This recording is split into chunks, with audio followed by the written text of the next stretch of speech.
Middle east में इतनी बड़ी लड़ाई हो रही है ईरान और इजराइल की, और इस युद्ध में अमेरिका भी शामिल हो चुका है।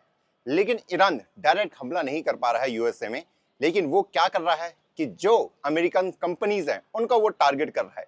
अमेरिका की जो भी कंपनियां उनके जो डेटा सेंटर हैं वो मिडिल ईस्ट में प्रेजेंट है। जैसे कि मैं अमेजोन की बात करूं तो उनके बहुत सारे जो डेटा सेंटर है उनको डिस्ट्रॉय किया गया है। अब उन डेटा सेंटर के अंदर हमारे डेटा रखे गए हैं कि उसमें वीडियो है, हमारी इमेजेस हैं। तो अगर वो डेटा अगर डिस्ट्रॉयड हो जाता है तो फिर भी हम अब भी अपनी यूट्यूब वीडियो हो गई, अपनी फोटोज हो गई, उनको एक्सेस कर पा रहे हैं। तो ये कैसे पॉसिबल हो रहा है? तो एक सिंपल स्ट्रेटजी जो सारी कंपनी फॉलो करती है, जो अमेजोन भी फॉलो करती है, कि अगर आपने अमेजोन को बोला कि भैया इस वीडियो को हमारे लिए स्टोर करके रख दो, तो वो सिर्फ एक ही डेटा सेंटर में उस वीडियो को स्टोर नहीं करेंगे, उसकी वो 2 रेप्लिकास और क्रिएट करेंगे और उनको अलग अलग डेटा सेंटर या अलग अलग सर्वर पे रखेंगे। एक को मान लो उन्होंने मिडिल ईस्ट में रख दिया, एक को अमेरिका में और एक को इंडिया में। तो अगर एक डेटा सेंटर अगर डिस्ट्रॉय भी हो जाता है तो हमारे पास 2 रेप्लिका अभी भी प्रेजेंट है, उसकी कॉपी, जिससे हम अपने डेटा को एक्सेस कर पा रहे हैं।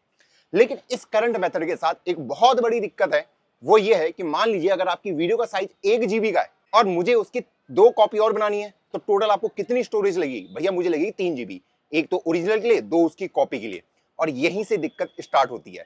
अब अमेजोन ने यहाँ पे बहुत ही तगड़ा दिमाग लगाया कि कैसे मैं एफिशिएंटली अपनी रेप्लिकास भी क्रिएट कर पाऊं और अपने स्टोरेज सिस्टम को कम से कम इस्तेमाल करूं, और अगर उनके ऊपर हमला होता भी है तो फिर भी वो आपके डेटा को रिकवर कर देंगे। तो चलो फिर इसको सीखते हैं। हम सीधा स्क्रीन में चलते हैं। एक सिंपल सी हम मैथमेटिक्स का यहाँ पे प्रयोग करा गया है, जिसको देख के आपको और ज्यादा यहाँ पे प्यार हो जाएगा। चलिए हम चलते हैं स्क्रीन की ओर। मान लीजिए हमारे पास एक वीडियो फाइल है और उसका साइज 600 MB है और अमेजोन इसको स्टोर करना चाहता है इस तरीके से कि अगर ये फाइल अगर डिस्ट्रॉय हो भी जाती है तो फिर भी आपको इस वीडियो का एक्सेस मिल पाए। तो वो क्या करेगा, इसकी 2 रेप्लिका और क्रिएट कर देगा। 2 कॉपी, एक ये रही और एक ये रही, और इन दोनों को अलग अलग सर्वर पे रख देगा। अब उसको टोटल 1.8 GB का स्पेस चाहिए, जबकि मेरे ओरिजिनल वीडियो सिर्फ 600 MB की थी। क्यों? क्योंकि मुझे रेप्लिका क्रिएट करनी पड़ रही थी। अगर ये वाले सर्वर में ये वीडियो अगर डिस्ट्रॉय हो भी जाता है तो मैं उनको यहां से एक्सेस कर सकता। मान लीजिए कि हमने क्या करा कि यार ये जो 600 MB की फाइल थी इसके मैंने 3 पार्टीशन कर दिए, 200 MB, 200 MB और 200 MB के। तो मैं पहली वाली को ए नाम दे देता हूं, अगली को मैं बी दे देता हूं और अगली को मैं सी दे देता हूं। अब जब मैं आपको बोलता हूं कि 200 MB का आप मतलब क्या समझते हैं? वीडियो भी एट द एंड किस में स्टोर होगा? भैया एक बाइनरी में ही स्टोर होगा, है ना? तो ए भी कोई नंबर होगा, बी भी कोई नंबर होगा, सी भी कोई नंबर होगा बाइनरी में, जो कि 200 MB का होगा। ओके, फिलहाल के लिए मैं अज्यूम कर लेता हूं कि वो ए इक्वल टू 10 है, बी इक्वल टू 7 है और सी इक्वल टू 4 है। इनका साइज हमारा 200 MB का है। ओके, बस मैं इन नंबर को इतना छोटा इसलिए ले रहा हूं ताकि आपको कैलकुलेशन समझ में आ पाए। अब मैं यहां पे क्या करूंगा कि मैं एक पैरिटी बिट क्रिएट करूंगा। पैरिटी बिट कुछ नहीं है कि इन तीनों का सम है, ए प्लस बी प्लस सी का, जो कि हमारा आता है कितना? 21। अब मेरे पास ये 3 पार्टीशन हो गए। ए का साइज 200 है, बी का साइज भी अब 200 है, सी का भी 200 है, अब पी का भी साइज 200 MB ही है। अब मैं यहां पे क्या कर सकता हूं कि ए को मैं अलग सर्वर पे डाल सकता हूं, ए पार्टीशन वाले को, बी को मैं अलग सर्वर पे डाल सकता हूं, सी को अलग में डाल सकता हूं और पी को मैं अलग सर्वर पे डाल सकता हूं। अब अगर इन चारों में से अगर एक डिस्ट्रॉय हो भी जाता है तो फिर भी मैं किसी को भी रिकवर कर सकता हूं। मान लीजिए मेरे केस में बी वाला पार्ट डिस्ट्रॉय हो चुका है, तो मैं उसको रिकवर कैसे करूंगा? तो सिंपल सी कैलकुलेशन है, मैं पी वाले में वैल्यू को रख दूंगा कि पी में अगर हम कैलकुलेशन अगर देखने जाएं तो पी की वैल्यू हमारे पास 21, ए की वैल्यू हमें पता है 10, प्लस बी हमें निकालना है, सिंपल सी मैथमेटिक्स है, और सी हमें पता है 4। तो इस तरीके से हमने बी को रिकवर कर लिया अगर वो डिस्ट्रॉय हो भी जाता है। तो इस तरीके से हमें 7 वैल्यू मिल गई। तो अगर मैंने इसके कितने, तो 3 तो हमारे पास पार्टीशन थे, एक हमारे पास पैरिटी बिट था। तो अगर एक डिस्ट्रॉय हो भी जाता है तो हम उसको रिकवर कर सकते हैं। लेकिन अगर इसमें से अगर 2 डिस्ट्रॉय हो जाते हैं, 2, तो क्या मैं फिर रिकवर कर पाऊंगा? नहीं, फिर नहीं कर पाएंगे हम रिकवर अपने ओरिजिनल डेटा को। ओके, तो हमें इसकी लिमिटेशन ये जाननी पड़ेगी। अब एक तरीका तो ये रहा, एक और तरीका हमारे पास सेम काम करने का, कि एक आपने एक्सोर का नाम सुना होगा। तो अगर मैं यहां पे पी को बोलूं तो पी को मैं कह रहा हूं ए एक्सोर बी एक्सोर सी। इस तरीके से मैं कर सकता हूं पी की वैल्यू कि ए का एक्सोर, बी का एक्सोर और सी का एक्सोर। अगर आपको एक्सोर ऑपरेशन के बारे में पता होगा तो 1 एक्सोर 1 0 होता है, 0 एक्सोर 0 0 होता है, और 1 एक्सोर 0 1 होता है, 0 एक्सोर 1 1 होता है। ओके, ये एक्सोर की प्रॉपर्टी होती है। तो मतलब अगर दो सेम चीजों का अगर मैं एक्सोर करूंगा तो वो 0 हो जाएंगी। तो पी हमारा ये रहा। ओके, अब पी को मान लो मैंने स्टोर कर दिया है। अब मान लो ए भी मेरे पास है, बी भी मेरे पास है और सी भी मेरे पास है। अब मान लीजिए बी मेरा क्या हो जाता है, डिस्ट्रॉय हो जाता है, तो अब मैं बी को रिकवर कैसे करूंगा? तो मुझे पता है यार पी मेरा, ये जो ऊपर ऑपरेशन था यही मेरा पी था, ये मेरा पी था, पी की वैल्यू हमारे पास ये रही। मैं इसमें क्या करूंगा, ए तो मुझे पता है और सी भी मुझे पता है, तो इसके साथ जो पी का जो भी ये आंसर आया है मेरे पास, ओके, इसमें मैं ऐड कर दूंगा किसको, एक्सॉर ऑफ, क्योंकि ए तो मुझे पता है ना, हाँ, तो ए एक्सॉर ऑफ बी, ये दो चीजें मैं इसके साथ कर दूंगा, सॉरी सी, क्योंकि बी मेरे लिए अननोन है, बी डिस्ट्रॉय हो चुका, बी को मुझे रिकवर करना है, पी का आंसर मेरे पास ऑलरेडी स्टोर था, ए एक्सॉर बी एक्सॉर सी आप निकाल सकते हो। अब करो भाई कैलकुलेट, तो ये आया है मेरे पास 17 और उसका आंसर मैंने 4 के साथ कैलकुलेट कर लिया। तो जब मैंने एक्सॉर किया तो मेरे पास फाइनल आंसर आता है 13, तो मतलब पी के अंदर हमारा 13 वैल्यू स्टोर है। ओके, इस तरीके से जब मैंने इन तीनों का एक्सॉर करा, अब अगर इनमें से कोई डिस्ट्रॉय हो भी जाता है, जैसे बी डिस्ट्रॉयड हो चुका है, तो मैं यहां पे क्या करूंगा, 13 एक्सॉर ए एक्सॉर सी, तो यहां पे हमें पता है इसका आंसर 13 है, उसका एक्सॉर करना है इस ए के साथ और सी के साथ, ए की वैल्यू है 10 क्योंकि मुझे पता है, एक्सॉर ऑफ सी हमें पता है वो कितना है हमारा, वो है हमारा 4, तो जब आप इसका एक्सॉर करोगे तो आपको फाइनली वैल्यू मिल जाएगी 7। इस तरीके से इवन आप इसको यहां से भी निकाल सकते हैं कि ए को ए कैंसिल कर देगा, सी को सी कैंसिल कर देगा, मेरे पास सिर्फ बी बचेगा, तो बी ही मेरे पास आंसर आ जाएगा। तो इस तरीके से भी मैं अपने डेटा को रिकवर कर सकता हूं। तो यहां पे भी हमारे पास 4 पोर्शन होंगे, ए बी सी और पैरिटी, तो अगर एक डिस्ट्रॉय हो भी जाता है तो मैं किसी को भी रिकवर कर सकता हूं। लेकिन इस करंट मेथड की दिक्कत यह है कि अगर दो पेयर मेरे अगर डिस्ट्रॉयड हो जाते हैं, फिर मैं अपने ओरिजिनल डेटा को कभी भी रिकवर नहीं कर पाऊंगा।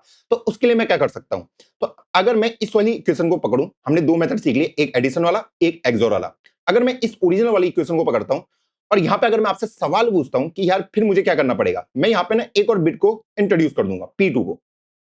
P2 का मतलब होगा वो करेगा 1A plus 2B plus 4C और 4 ये आ जाएगा आपका 40।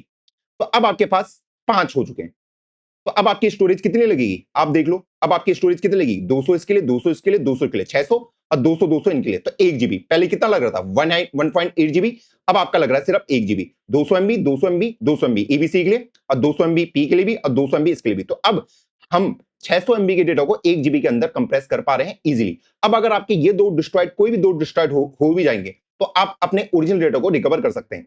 मान लीजिए इस केस में आपका ए और जो बी है, मान लीजिए अगर वो डिस्ट्रॉयड हो जाता है, तो मैं इनको रिकवर कैसे कर सकता हूं, मेरे पास सिर्फ सी पी और पी2 है, तो भैया इसको करना तो बहुत आसान है, क्योंकि मुझे पता है कि भैया हमारा पी क्या है, पी की वैल्यू हमारे पास 21 है, वो किसके इक्वल है, ए प्लस बी, और सी की वैल्यू मुझे पता है, सी डिस्ट्रॉय न्यू है ये 4, तो भैया मुझे यहां पे पता चल जाएगा 17 आ रहा है।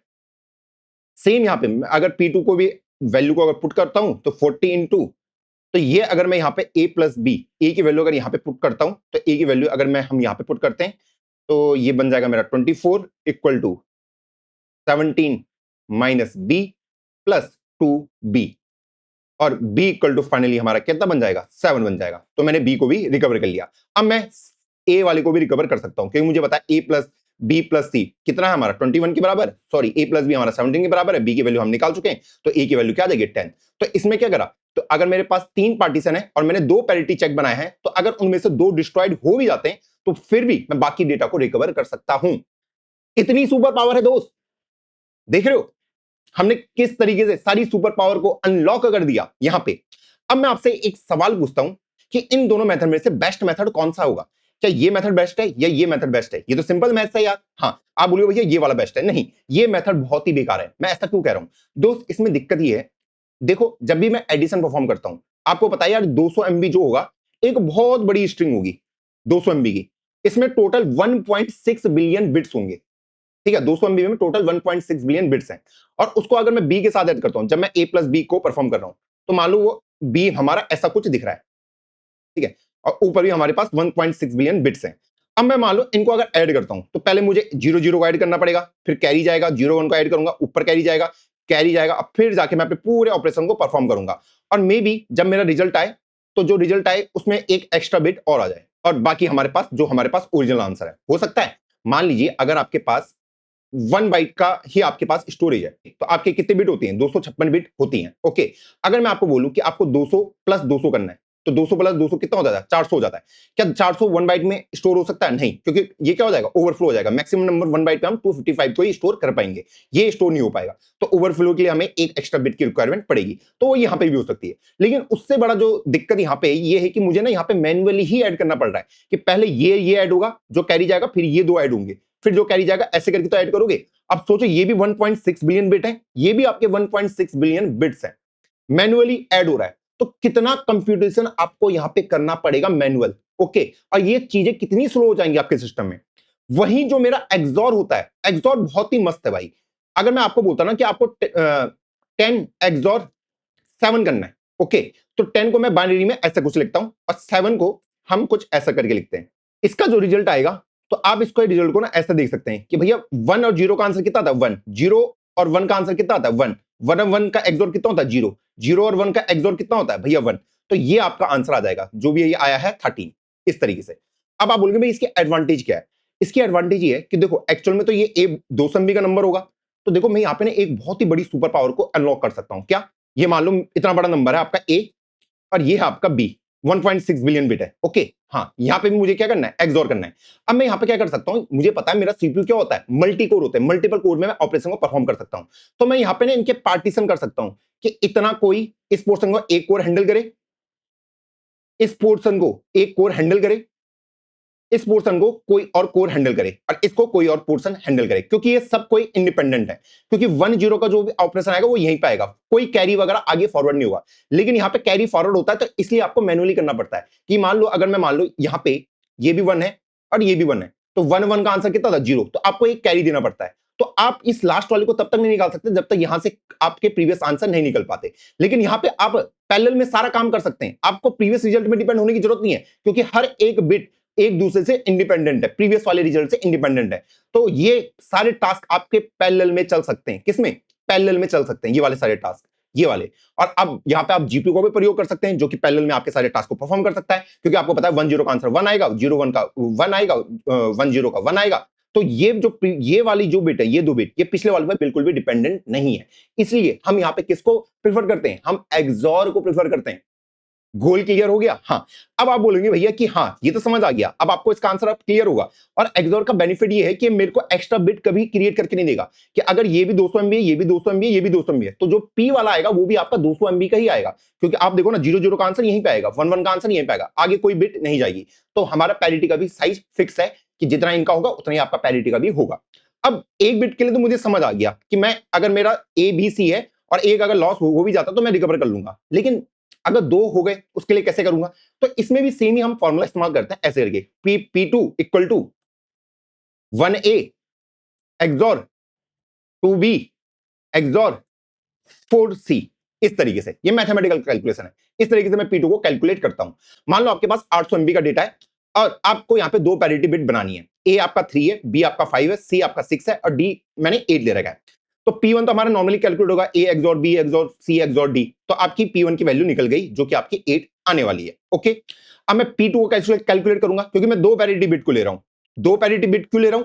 क्योंकि अब मेरे पास कितने, 1 2 3 4 5 6, ठीक है। अगर दो डिस्ट्रॉयड हो भी जाए फिर भी आप पूरे डेटा को रिकवर कर पाएंगे। जितनी आप पैरिटी ऐड करते जाएंगे उतना आपको बेनिफिट मिलेगा कि अगर उतने नंबर अगर आपके डिस्ट्रॉय हो भी जाते हैं तो आप रिकवर कर लेंगे। अब मैं यहां पे अगर 1A XOR 2B plus XOR 4C XOR 8D को करता हूं, तो 1A का मतलब क्या हो जाएगा, ये 3, 2B का मतलब हो जाएगा 2 5 10, इसका मतलब क्या हो जाएगा 4 6 24, ये 64। P2 की वैल्यू आ गई 81, ओके। अब मेरे पास चार वैल्यू प्रेजेंट है, A B C D P1 P2। अब इनमें से अगर कोई भी दो डिस्ट्रॉय हो गए फिर भी मैं पूरे डेटा को रिकवर कर सकता हूं। मान लीजिए मेरे पास B और D डिस्ट्रॉय हो गए कि भैया ये जो B था ईरान ने हमला किया और इन दोनों को डिस्ट्रॉय कर दिया। अब मैं पूरे डेटा को रिकवर कैसे कर सकता हूं? बहुत ही आसान है दोस्त। मुझे पता है कि P1 का फॉर्मूला क्या है, A XOR B XOR C XOR D, ये P1 है। P1 की वैल्यू मुझे पता है 8 है, हाँ, तो 3A की वैल्यू मैंने यहां पे पुट कर दी और C की वैल्यू मैंने यहां पे पुट कर दी। इसको अगर आप सिंप्लीफाई करोगे तो आपका आंसर आ जाएगा कि B एक्सॉर D का आंसर आपका 13 है। सेम मैं P2 में भी वैल्यू को पुट करूंगा। P2 का फॉर्मूला ये रहा 1A 2B 4C 8D। तो बाकी की वैल्यू मैंने यहां पे पुट ऑन करी और आपकी इक्वेशन सिंप्लीफाई होकर आपके पास ये आ जाएगी कि 2B XOR 8D equal to 90। ये मेरी पहली इक्वेशन हो गई, ये मेरी दूसरी इक्वेशन हो गई। अब मैं इनको सॉल्व कर सकता हूं। मुझे पता है यहां पे B है, ये D है, ये 2B है, ये 8D है। मैं क्या कर सकता हूं, मैं यहां पे कर सकता हूं मल्टीप्लाई इक्वेशन फर्स्ट बाई 2, मैं इस इक्वेशन को 2 से मल्टीप्लाई कर सकता हूं। तो अगर मैं इसको 2 से मल्टीप्लाई करता हूं तो ये बन जाएगा मेरा 2b एक्सॉर 2d, और यहाँ पे 13 2 जा कितना आ जाएगा 26, क्योंकि हर एक आंसर मुझे 0 से लेकर 255 के रेंज में चाहिए। तो ये मेरी इक्वेशन 3 हो गई। अब मेरे पास इक्वेशन 3 है, इक्वेशन 2 ये है, इन दोनों का मैं एक्सॉर निकाल दूंगा। तो अगर मैं इन दोनों का एक्सॉर करता हूं 2b XOR 8d XOR 2b XOR 2d equal to 90 XOR 26, ये 2b इस 2b को कैंसिल कर देगा एक्सॉर में, क्योंकि सेम है दोनों। उसके बाद मेरे पास बचेगा 8d XOR 2d equal to 90 XOR 26, इसका आंसर मेरा 64 आता है। इनको अगर मैं सिंप्लीफाई करूंगा तो भैया मेरा पास आता है 10d इक्वल टू 64। अब यहाँ पे ये कैलकुलेशन हमें देखनी पड़ेगी। यहाँ पे जो अब आप बोलेंगे भैया 10d इक्वल टू 64 तो मेरा आ गया, ये d नीचे जाएगा तो मेरा आंसर तो 6.4 आना चाहिए। मैंने आपको क्या कहा था, आपका आंसर आना चाहिए 0 से लेकर 255 के रेंज में, डेसिमल में नहीं आ सकता कभी भी, क्योंकि आपके पास 8 बिट्स हैं। ओके, तो भैया यहाँ पे ना एक स्पेशल एल्गोरिथम GF256 जो इसको राउंड ऑफ करके 8 बना देगा। उस कैलकुलेशन में हम कभी फ्यूचर में पढ़ लेंगे, पर ये समझ लो जब मैं इसको डिवाइड करने की कोशिश करूंगा तो ये आंसर मुझे देगा ये 8। ये अभी आपको ये मैथमेटिक्स समझने की जरूरत है कि इसके अंदर क्या है, बहुत ही लंबी मैथमेटिक्स है, वो मैं कभी फ्यूचर में आपके लिए कवर करूंगा। इस एल्गोरिथम अप्लाई करते हैं जैसे हम अभी कर रहे थे ना, कि मान लो मेरे पास ऐसा करके आता है कि 17 इंटू मान लो 80 इंटू 20, तो मुझे पता है मेरा आंसर आएगा 1600। ओके, पर मुझे आंसर चाहिए 0 से लेकर 255 के बीच में, तो 1600 को तो लिख नहीं सकता, तो इसको मुझे राउंड ऑफ करके 0 से लेकर 255 के बीच में लाना पड़ेगा। तो सेम हम यहां पर भी करते हैं कि भैया 6.4 आंसर तो हो नहीं सकता ना, अगर मैं इसको डिवाइड करूं तो 0 से लेकर 255 के रेंज में कौन सा नंबर आएगा 8, तो ऐसे में इसको मॉडुलस क्या कर देता था 256 कर देता था, जिससे ये इस रेंज में आ जाएगा 0 से लेकर 255। तो यहां पे हम ऐसे ही कोई ऑपरेशन परफॉर्म करते हैं इसकी हेल्प से। अब मुझे यहां से डी की वैल्यू मिल गई, तो अगर एक बार डी की वैल्यू मिल गई तो आपने बी को भी रिकवर कर लिया। तो इस तरीके से आपने अपने सारे डेटा को रिकवर करना सीख लिया। और ये जो एल्गोरिथम है ये बहुत ही पावरफुल है और इसको बहुत लोग इस्तेमाल करते हैं। आप देखो, अगर आपके ओरिजिनल साइज अगर 800 MB का रहा होगा, 800 MB, आप देखो 800 MB, तो अगर आप इसकी रेप्लिका क्रिएट करते हो तो टोटल आपको कितना पड़ता, 2400 MB की रिक्वायरमेंट पड़ती पड़ती नहीं पड़ती, हाँ। लेकिन अब आपको कितना चाहिए, आपने इसके 4 पार्टीशन कर दिए, 200 200 200 200 और 200 इसके लिए 200 इसके लिए, तो अब आपको सिर्फ 1 GB में आपका काम हो जाएगा। पहले आपको 2.4 GB का राउंड लग रहा था, अब आपको मात्र 1 GB में सारा काम कंप्लीट हो जा रहा है। तो इस तरीके से, और मैं इन 6 के 6 को अलग अलग सर्वर पर रख सकता हूं, तो अगर एक या दो सर्वर का डाउन हो भी जाते हैं तो मुझे कोई फर्क नहीं पड़ेगा। अब अमेजॉन एक्चुअल में इस्तेमाल क्या करता है, मैं अब आपको वो भी बता देता हूं कि अमेजॉन एक्चुअल में इस्तेमाल क्या करता है। अमेजॉन इस्तेमाल करता है, मान लो अगर आपके पास 1 GB की फाइल है कोई भी, तो भैया इसके वो 5 पार्टीशन करता है, 5, या फिर मैं उसको सार्डिंग में बोल सकता हूं, ठीक है। और इसके साथ वो 4 पैरिटी को रखता है। 1 GB की फाइल है तो हर एक कितना का हो जाएगा, 200 MB 200 MB 200 MB 200 MB। Actual में मुझे कितनी स्टोरेज की रिक्वायरमेंट पड़ती, अगर मैं रेप्लिका क्रिएट करता तो मुझे यहां पे पड़ती रिक्वायरमेंट 3 GB की। लेकिन यहां पे मेरे को कितने पे काम हो जाएगा, अगर मैं 1 GB को 5 पार्ट में डिवाइड करूं तो हर एक पार्ट 200 MB का हो जाएगा। हाँ, अब ये टोटल 9 है तो इंटू 9 करूंगा तो भैया मेरे पास 1.8 GB में सारा काम हो जाएगा। अब अगर ये मेरे पास 9 पार्ट है, 5 तो ओरिजिनल है, 4 मेरे पास पैरिटी है, तो अगर मैं आपको बोलूं पहला पार्ट ये रहा, दूसरा ये रहा, तीसरा, चौथा, पांचवा, छठा, सातवां, आठवां, नौवां, तो अगर इनमें से कोई भी 4 सर्वर अगर डाउन हो भी जाते हैं फिर भी मैं अपने ओरिजिनल डेटा को रिकवर कर सकता हूं। जैसे अभी हमने देखा कि जब हम एक पैरिटी कर रहे थे, एक डिस्ट्रॉय होने का हम दे रहे थे कि अगर एक डिस्ट्रॉय हो गया कोई दिक्कत नहीं, 2 हो गए तो अगर हमने 2 पैरिटी ले रहे तो 2 सर्वर हमारे डिस्ट्रॉय हो सकते हैं, फिर भी हम अपने डेटा को रिकवर कर लेंगे। लेकिन अगर यहां पे अगर 4 हो गए तो आप 4 को रिकवर कर सकते हैं। और ये उसका formula P1 P2 P3 P4 का। तो आप बताइए कि क्या आपको अमेजॉन का यह आर्किटेक्चर समझ आया। और हाँ दोस्तों, अमेजॉन इसके भी ऊपर और लेवल अप करके जाता है, जिसको मैं कभी फ्यूचर की वीडियो में आपको बताऊंगा। और अब आप सोचेंगे भैया कि यहाँ पे हमने अमेजॉन का और ईरान की लड़ाई के बारे में बात क्यों करी। देखो दोस्तों, ये ऐसा टॉपिक है जो काफी ट्रेंडिंग है और बहुत लोगों को जानना है कि यार टेक के अंदर हो क्या रहा है। ईरान डायरेक्टली यूएस को अटैक नहीं कर सकता, तो वो उसके इकोनॉमी में अटैक कर रहा है, जो कि अमेजॉन जो अमेरिकन कंपनी है, ये उनकी सिंपल स्ट्रेटेजी है। और टेक खुद को कैसे ऐसी चीजों से बचाता है वो भी हमने यहाँ पे देख लिया। तो अगर आपको यहाँ पे मजा आया है तो लिख दो भैया स्वाद आया है। ऐसी हमें और भी एडवांस टॉपिक चाहिए, सिंपल मैथ सी। आई होप आपको ये एडिशन और ये एक्सोर वाले ऑपरेशन समझ आए होंगे कि हाँ क्यों हम एक्सोर को प्रेफर करते हैं एज कंपेयर टू एडिशन, क्योंकि एडिशन अगर मैं करूंगा तो मुझे मैन्युअली एक एक करके ऐड करना पड़ेगा। एक्सोर ऑपरेशन हमारे पैरेलल में परफॉर्म हो सकते हैं, इसलिए हम एक्सोर को क्या करते हैं, प्रेफर करते हैं। और यहां पे अगर हमारे पास जीपीयू है तो जीपीयू की पावर से हम पैरेलल में बहुत सारे एग्जीक्यूशन कर सकते हैं। तो अब मैं आपको मिलता हूं किसी नई वीडियो में, तब तक के लिए जय हिंद जय भारत।